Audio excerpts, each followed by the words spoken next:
Noong ika-15 taon ng paghahari ni Tiberio, habang si Poncio Pilato'y gobernador ng Judea, si Herodes ang puno sa Galilea, sina Anas at Caifás sa mga punong pari. Dumating ang salita ng Diyos kay Juan sa ilang at ipinangaral niya ang pagsisisi para sa kapatawaran ng kasalanan. Magsisi kayo at magpabautismo at kayo'y patatawarin ng Diyos.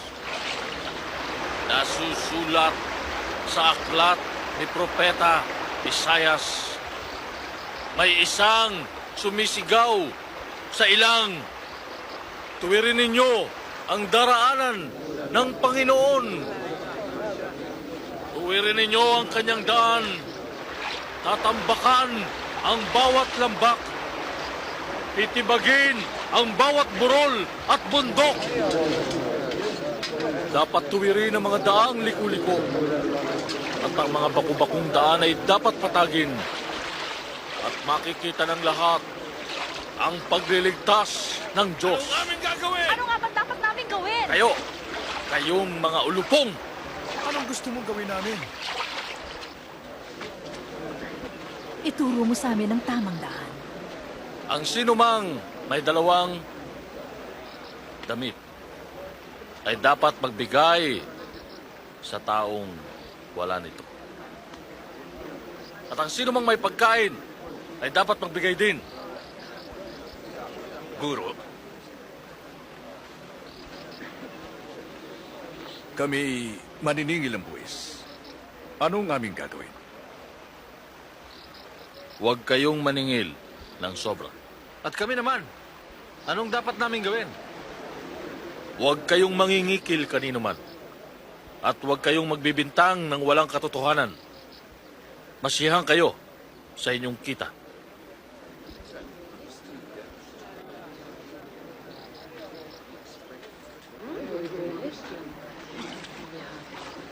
Sabihin mo, ikaw bang Kristo?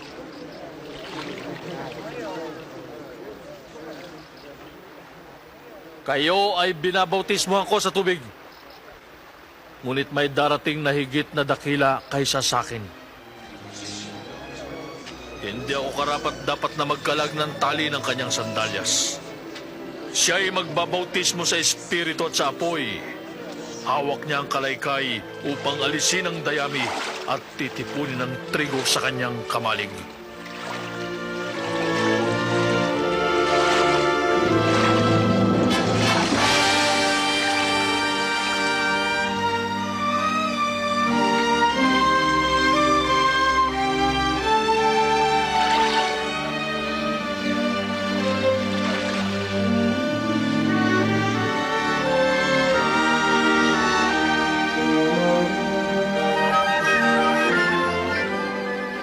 At bumaba sa kanya ang Espiritu Santo sa anyong kalapati.